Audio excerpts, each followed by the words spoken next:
lalong mapapalapit po ang puso ng mga Bicolano dito kay Pangulong Bongbong Marcos. O tingnan niyo po, mega cold storage facility sa Camarines Sur. O, Bicol. Di ba? Ano sabi dito? Mega cold storage facility. The construction of this facility reflects that the government's steadfast commitment to strengthening the national food supply system through the unwavering support of His Excellency President Bongbong Marcos. Nako, nakita niyo ho iyan? Oh, meron pang kadiwa. Ganda naman ng jeep na ito. Ako gusto kong magkaroon ng ganyang jeep, mga bossing. Sa Pilipinas, kung sakaling kung sakali po na dyan na ako tumira, no? Gusto ko yung service ko, jeep na ganyan. Pero magandang gawa. Yung materyales o gagamitin sa jeep, maganda. Tapos aircon. O di ba? Pero ito ang ganda Nandiyan na lahat Mismo hindi ka na pupunta sa hindi ka na mag-aaksaya ng krudo, hindi ka na mag-aaksaya ng gasolina pamotor papunta sa talipapa o sa bilihan o sa palengke. Dadaan na sa inyo yung Kadiwa, Province of Camarines. Ala na. Lalo at tuluyan na pong magsasanib puwersa. At ito naman pong mega cold storage, mga bossing, para hindi po mapanisan o pwede pong pag-imbakan ng mga goods. Siguro, nung mga magsasaka. Di ba, Rodrigo Duterte? O, kamusta ka dyan sa Oblo? No? Naway okay ka lang dyan at naway hindi. Bagong gising yan, panigurado si boss Rodrigo Duterte. Ganyan po. Ayan, oy mga DDS. Psst! Hindi nyo kami tinatanong kung ano ang namin, kung ano ang nagawa ni Pangulong Bongbong Marcos. Di ba? May isisingit ako. Mabilisan lang Dahil napag-usapan na po natin ang Pangulo diyan sa mega cold storage diyan sa Bicol. Singit ko lang itong kay Sandro, mga kababayan. Biruin mo Sandro Marcos wants new graduates daw mga bossing. Sandro Marcos wants new graduates o grads to get transcript diplomas for free. Bakit? May bayad ba yung diploma diyan sa Pilipinas? Hindi ko alam, no? Pero magandang balita ito, panigurado, lalo na doon sa mga kababayan natin. Ito daw po yung explanatory niyan, mga bossing. Ito yung explain diyan. Basahin ko. The Constitution recognized the close relationship between education and labor in national development. Article 2, Section 17, direct the Senate to give priority to education. Nakita niyo po yan? Priority nitong mag-ama, pag-aaral. Di ba? Nakita niyo yung sipag ng Pangulo at nung anak na si Sandro Marcos. Pero sa mga DDS, naku po, wala pa ding galing. Ang magaling pa din sa kanila, si Baste na nakadila na nakaganon. Taken together, this provision highlights the importance of ensuring that graduates are able to transition effectively from education to the workforce. Unemployment and underemployment continue to pose significant challenge in the Philippines in labor market. Totoo yan. No?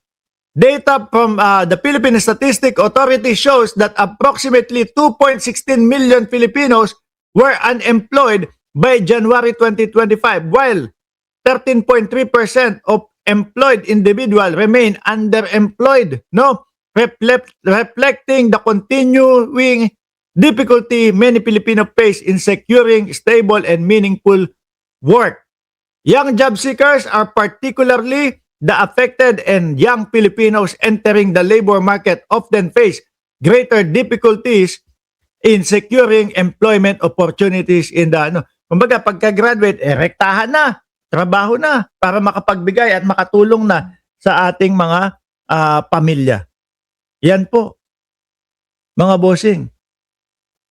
Sabi na, for many graduates, the journey toward employment begins with completing documentary requirements for job application.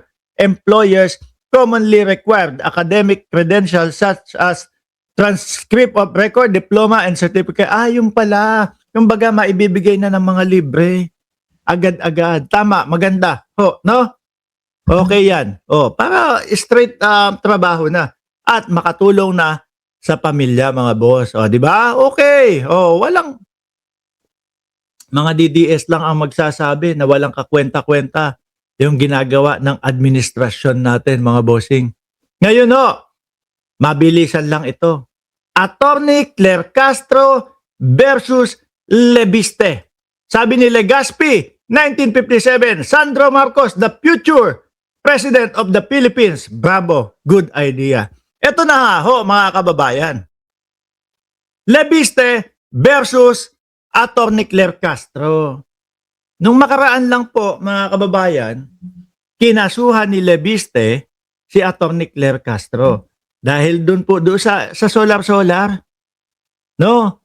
Parang tumalon si Lebiste Tinalunan niya si Ombudsman Remulla. Ako mga bossing, na-i-vlog ko din ito. Na-i-vlog ko din po ito. Tapos ang gamit naming materyales yung sinabi ni Ombudsman Boying Remulla. Kabata-bata mo pa, nininegosyo mo yung prangkisa, doon po lahat ng galing. Yung tungkol po sa pagbebenta daw di umano ng prangkisa ni Lebiste. Pero siguro dahil kaibigan daw o natatakot kay Boying o hindi kaya si Boying o gustong patahimikin si Attorney Claire Castro, si Claire Castro natatakbo sana ha. Sana ha.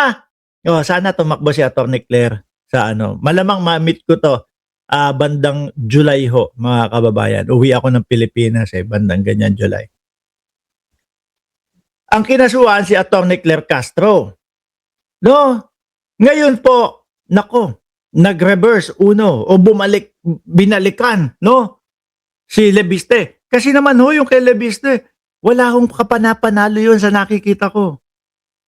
Sasabihin lang ni Attorney Claire Castro, siya si Attorney Claire Castro ang magtatanggol para sa kanyang sarili. Talagang ang galing. Ako minsan, kapag kayong mga ganyan, sabi ko, kaya ko kaya ipagtanggol ang sarili ko sa hindi ko na kukuha ng lawyer. Pero si Attorney Claire, siya ang magtatanggol sa kanyang sarili. Binalikan. Ano daw po? Sleepless night and anxiety pa. Kasi magkano ang hinihingi ni Attorney Claire Castro? Kalahating billion po. 500 billion ang hinihingi na danyos ni Attorney Claire Castro, mga kababayan. Ngayon, yung kay Lebiste, ang sabi niya is wala naman daw siyang pananagutan na dapat is bayaran niya si Attorney Claire Castro ng 500 million pesos mga bossing. Kasi yung kanya 111 no? 5 beses. 5 beses. Kapag, sakit na siguro ng ulo nitong si Lebiste. Kung sakali